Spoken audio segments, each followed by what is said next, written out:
Buenos días, estudiantes. Today is the 1st of April, primero de abril, 2020, año 2020. So, I hope you guys have had a great week so far. The What we're going to do for today's lesson is I'm going to wrap up the preliminary lessons today by teaching you the alphabet, and then I'm going to introduce you to Chapter 1. We're going to begin Chapter 1 tomorrow, and we will continue Chapter 1 for the rest of the week. So, today's lesson should be very short. I'm going to go over the alphabet. I'm going to introduce Chapter 1. I'm going to also show you a resource for your vocabulary notes that you're going to need for this chapter. And then if you have, because today's lesson is very short, you're more than welcome to play the Rockalingua games at the end, or you can check your answers for the practice sheets that I assigned yesterday. All right? So, let's begin by going over the date. So, as I mentioned before, when in Spanish, when you want to say the first of a month, instead of saying April 1, you want to say the 1st of April. So, the way you say first is this word right here, primero. Okay? The only time I'll ever use first, second, third, fourth, or fifth, or something like that is on the date. So, today you see primero. All right, so let's practice. Primero de abril, año 2020. All right, and that's the 1st of April 2020. Our objectives: students will be able to say the letters of the alphabet in Spanish and review previous preliminary lessons. So, because today's lesson is very short, if you feel like you have more time and you're not overwhelmed with all of the work from your other classes, you're more than welcome to check out the lessons that we've done in the past for these preliminary ones. If you feel like, let's say, you think the time is something you're going to be using in the future, like asking people what time it is and stuff like that, just review whatever lesson you feel is you're gonna take away the most from. Okay. Now, what's your due now? Your due now is I'm going to change this right now.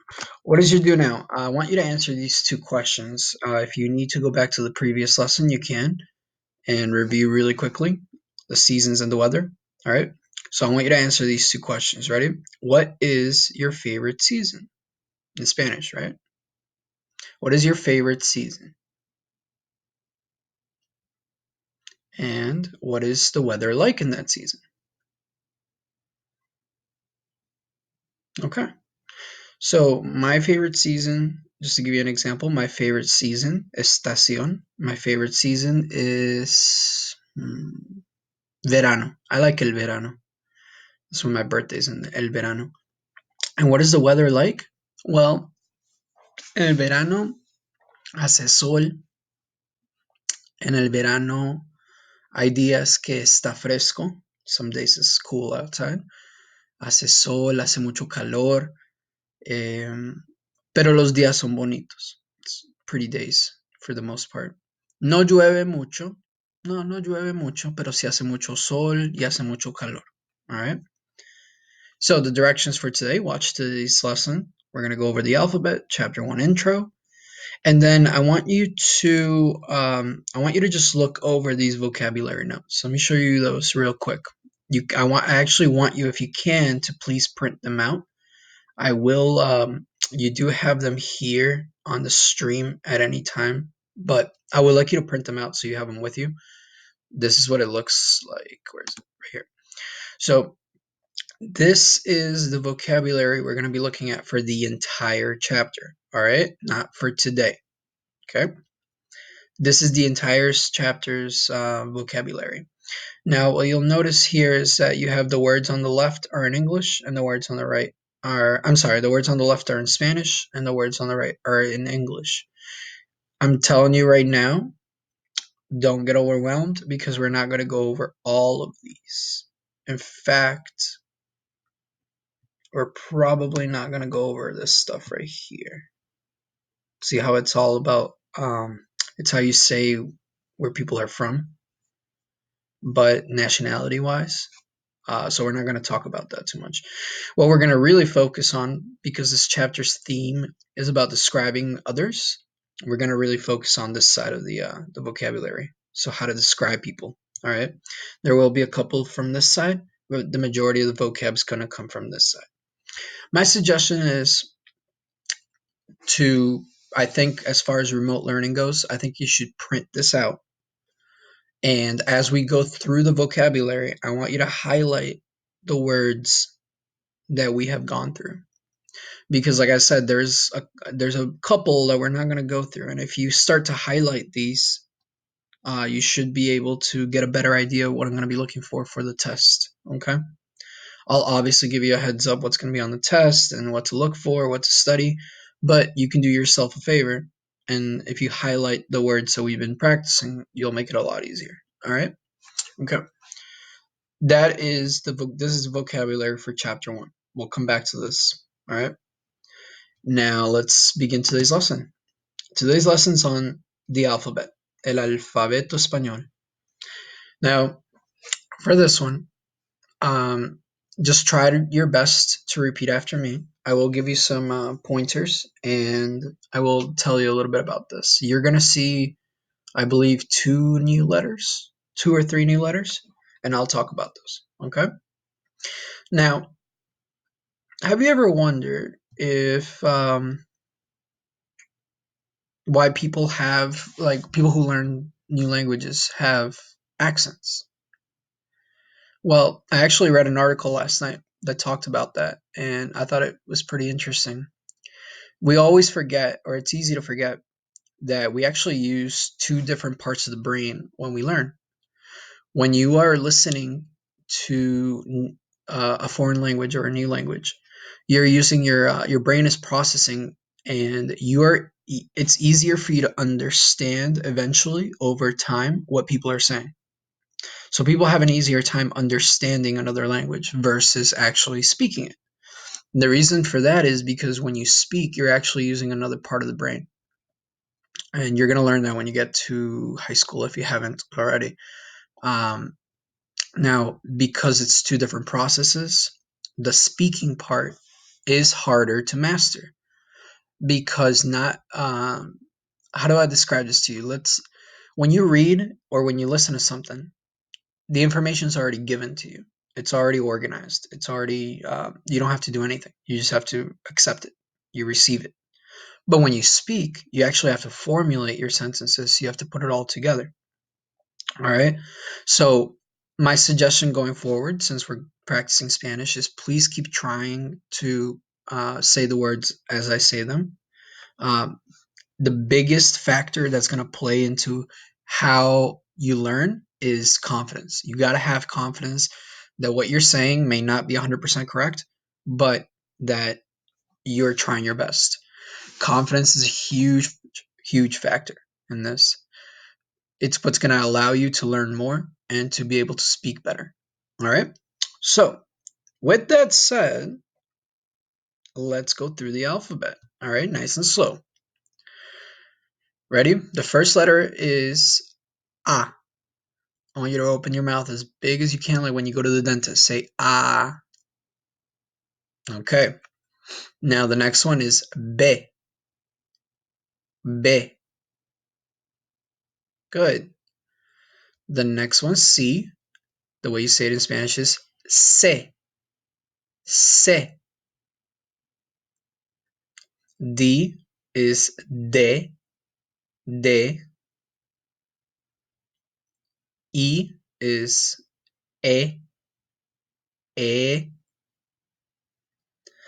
F is F. F. G is He. He. It's kind of like a H-E, all right? He.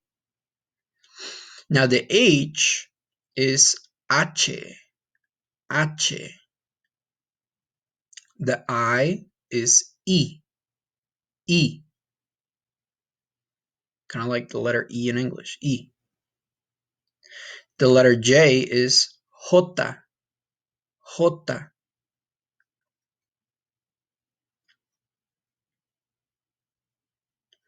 The letter K is ka, ka.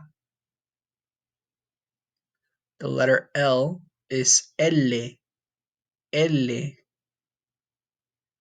The letter M, M, M. The letter N, N, N. All right, here we have a brand new letter. This is called ñ. You want to make this N with the squiggly on top. The sound that you want to make, I've made it in the previous lesson. It's a silly sound, but it's okay to make it. Ready? I want you to say ñ. It's not an April Fool's joke. I really want you to say ñ. And the way you say this letter again is ñ, ñ. All right, let's keep going. We have O, not O. Listen carefully. Ready? It's not O. It's O. A lot of these letters are short, not like in English. In English, when you say the letters, they're very long, like A, F, X, N. But in Spanish, they're very short. Okay?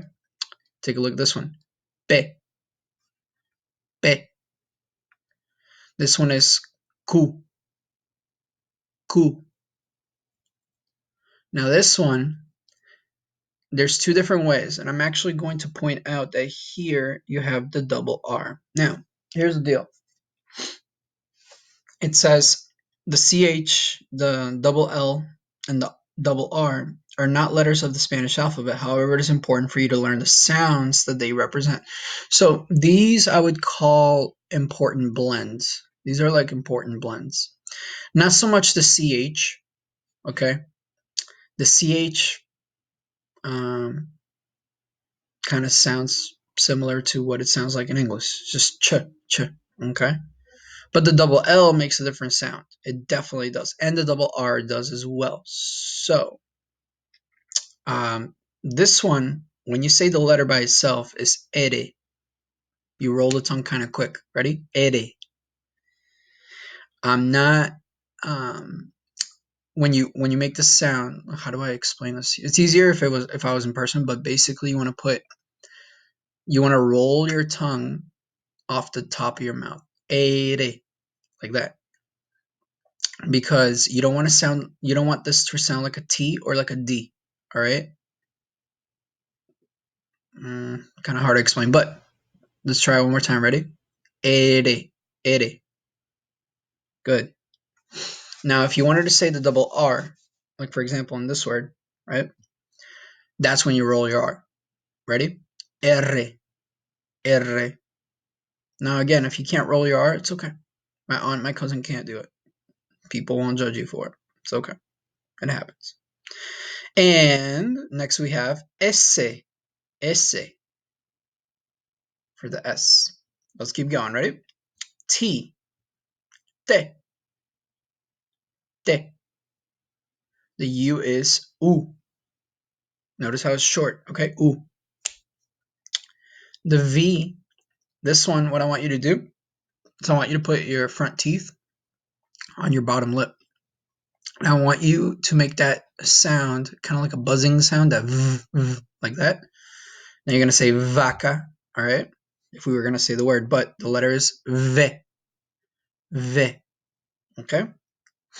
Now, a couple things about this letter here. Now, this letter in Spanish is doble V. If you took French, it should sound very familiar. W, all right? In Spanish, doble V. Or, and depending on what country you're from, sometimes they say doble, same thing. You start off the same way, doble U, doble U. Okay? Now let me explain that one really quick. I want you to look at this letter. And then look at this one. The W is pretty much two V's put together. You see that? So what you're saying in Spanish is that the W is two V's. All right? Listen. Ready? V, doble means double. V, V, W. You can think about it the same way in English. You have the U, and then you have the W. Ah, maybe you didn't know that. Okay, here X is X, X, X. And then this one has a little story to it.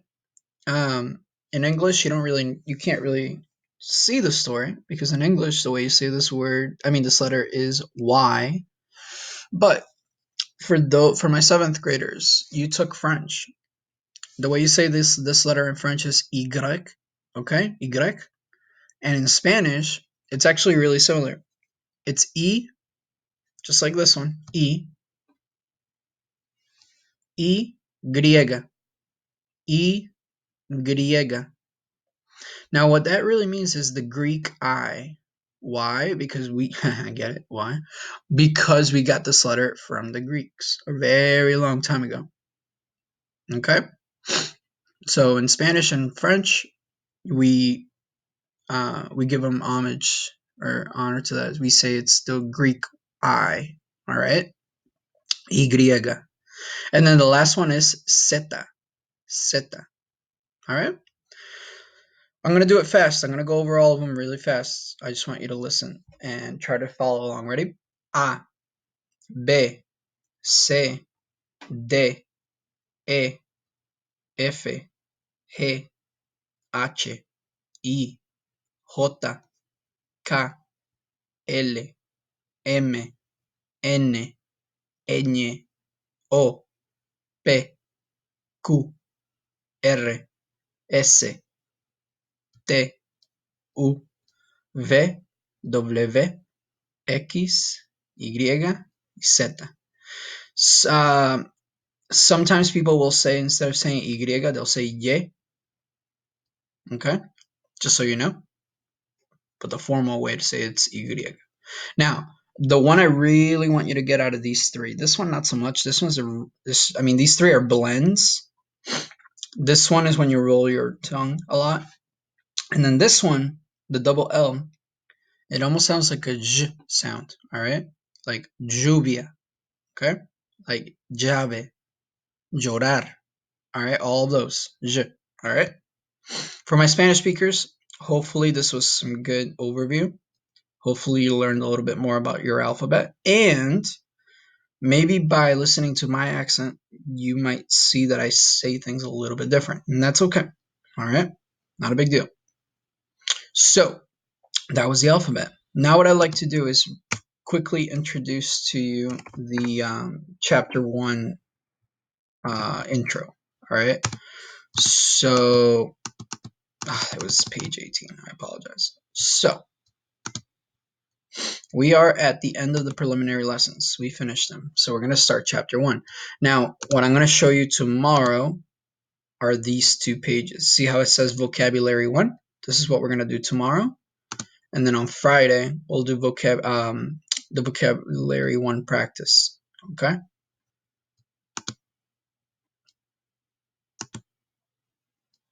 For today, I'm going to show you these 2 pages. Let's start off with the objectives. Again, this is just an intro to the chapter, just so you know what we're going to be talking about tomorrow. Okay? Here we go. So I'm going to show you this side. The name of this chapter is ¿Cómo somos? How are we? Chapter 1. And aquí y allí, here and there, vamos a comparar. Let's compare. Have you ever thought about what types of friends you might have if you lived in another country? The theme of friendship is universal, but the qualities that people like in a friend differ. In this chapter, you'll learn how to describe friends, both their looks and their personality. Think about your own friends. What qualities do you look for in a good friend?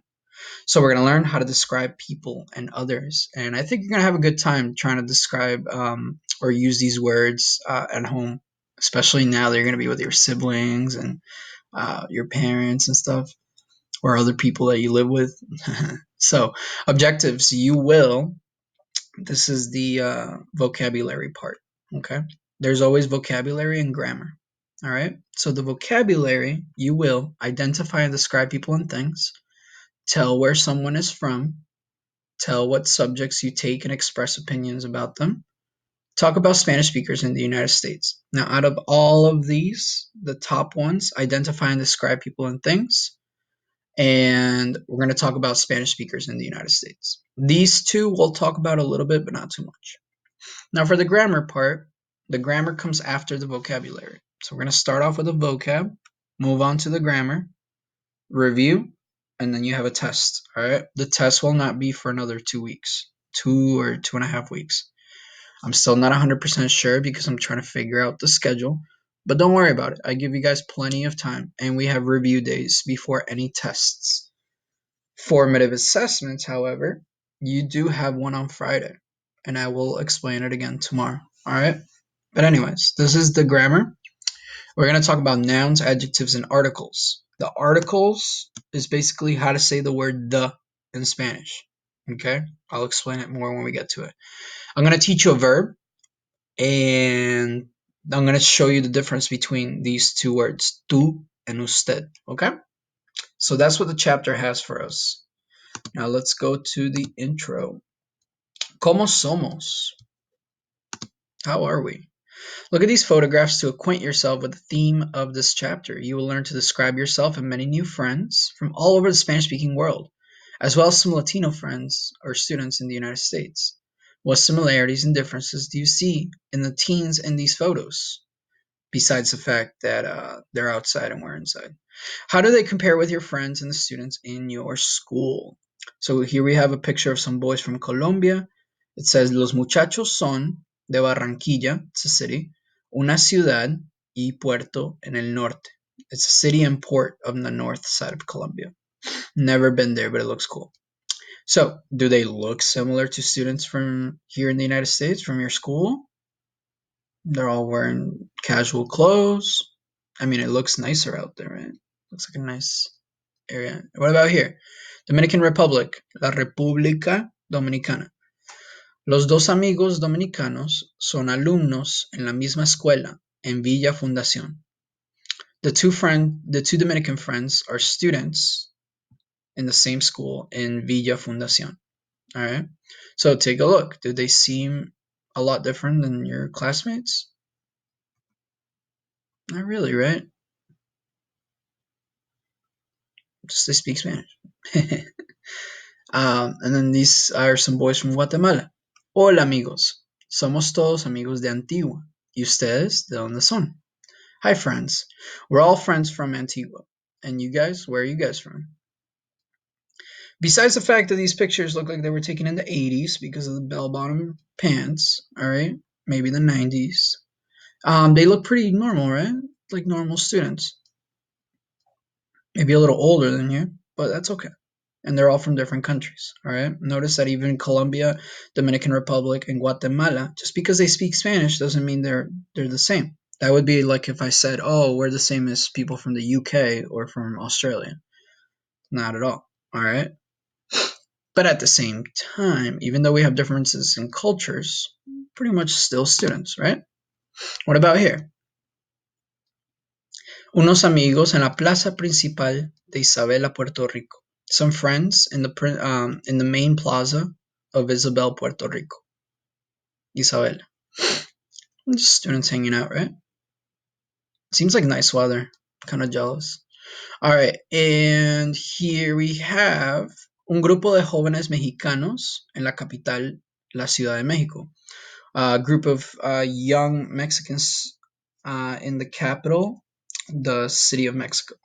Now, here, do you notice anything different about these students? Pausing point.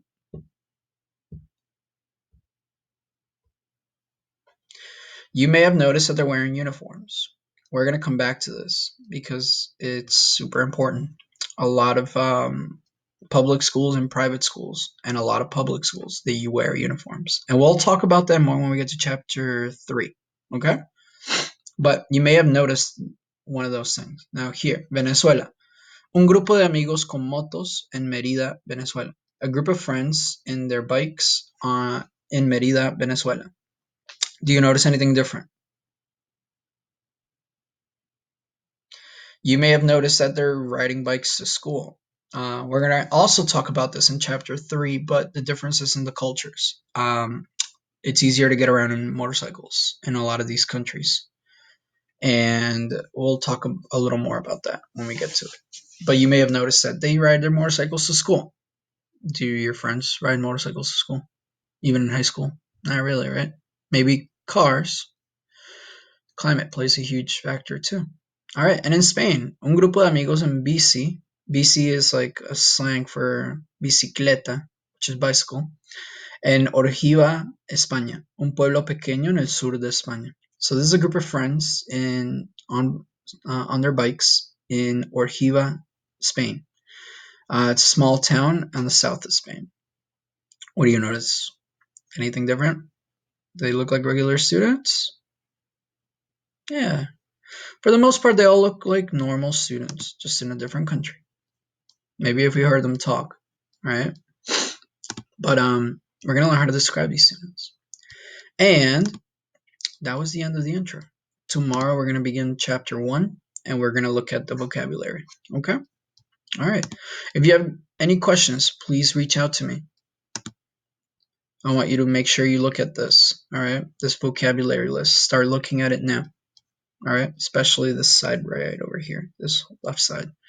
When you're done, you can go on Rockalingua today. Play any of the games you want. All right. And then these are the answer sheets for the 2. You may have done them. And that is all for today. All right. Espero que tengan buen día. I hope you have a good day. And that's all.